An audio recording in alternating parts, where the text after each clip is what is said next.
নমস্কার বন্ধুরা, কেমন আছেন সবাই? মাই স্টোরি মাই ব্লগ চ্যানেলের নতুন একটি ভিডিওতে আপনাদের সবাইকে স্বাগত। আজকের ভিডিওটা খুব ছোট্ট একটু ভিডিও করেছি, কারণ করারই হয়নি, মানে সময়ই পাইনি বা কাজকর্ম এদিক ওদিক করেছি। সবসময় আর ভিডিও করার ইচ্ছেও থাকে না, মনও থাকে না। আজকে সকালবেলায় এই যে জানলার শেলফগুলোতে জল ঢেলে দিলাম।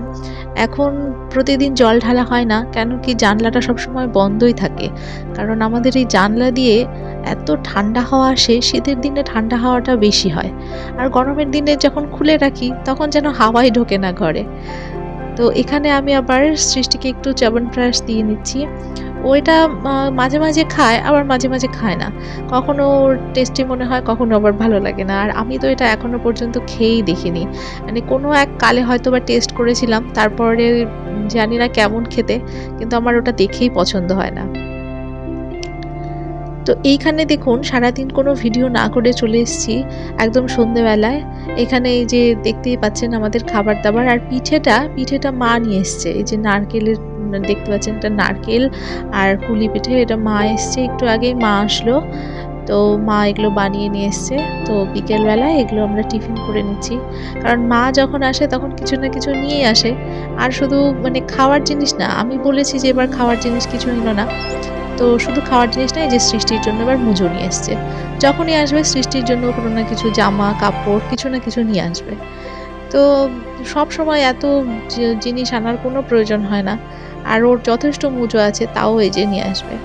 আসলে দিদারা নাতি নাতনিকে তো ভালোবাসে, সেই ভালোবাসা থেকেই হয়তো নিয়ে আসে। আর আজকে মা আসার একটা কারণও আছে। মা নিজে থেকেই মানে এসেছে। আমি তো সেরকমভাবে মাকে আসতে বলিই না, কখনোই বলি না যে তুমি আসো। কারণ আমি বলি যে না, বাবার সঙ্গে থাকো, বাবুর শরীরটা খুব একটা ভালো থাকে না। কিন্তু তবুও মা আজকে আসলো। সেটা হচ্ছে আমাদের আজকে রাসমেলায় অনুষ্ঠান।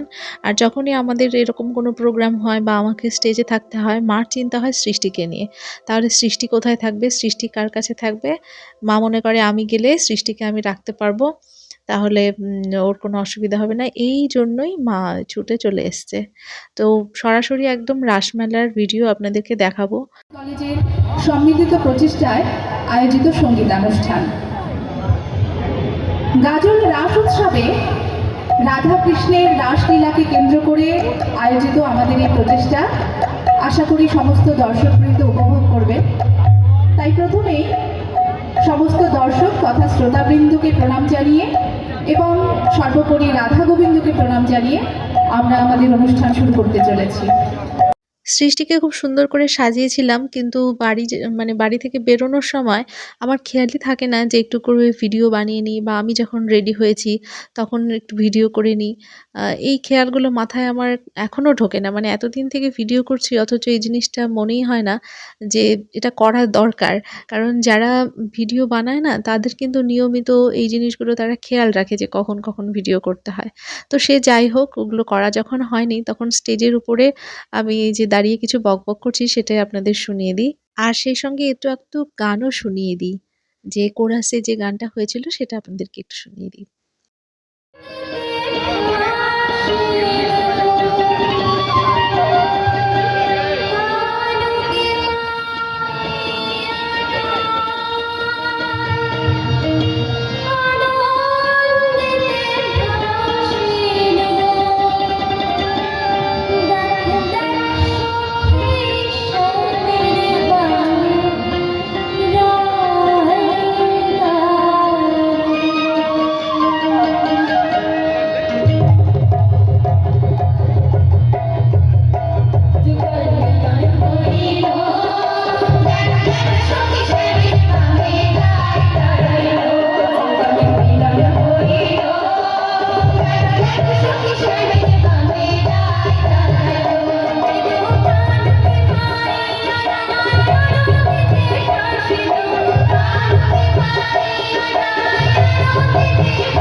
যখনই শুনি তখন আমাদের কল্পনায় আসে শ্রীকৃষ্ণের বাঁশির সুমধুর ধ্বনি, সেই সঙ্গে গোপিনীদের দুষ্টু মিষ্টি আলাপচারিতা, রাধা রানীর সঙ্গে এই সমস্ত কৃষ্ণের ছলা কলা, এগুলোই তো মোহিত করেছিল গোপিনীদের। আর তাই গোপিনীরা মেতে উঠেছিল রাসলীলায়। তাই এই গানটির মাধ্যমে বর্ণিতা রায়চৌধুরী মহাশয়ের কণ্ঠে এবং বিপ্লব দাস মহাশয়ের বাঁশির সুরে আমরা উপলব্ধি করলাম। এখন আমাদের পরবর্তী শিল্পী সঞ্চিতা মজুমদার একক সঙ্গীত পরিবেশন করছে। আমাদের এই ক্ষুদে শিল্পী শুধু একজন বাদ্যকারী নন, একজন সঙ্গীত শিল্পীও বটে।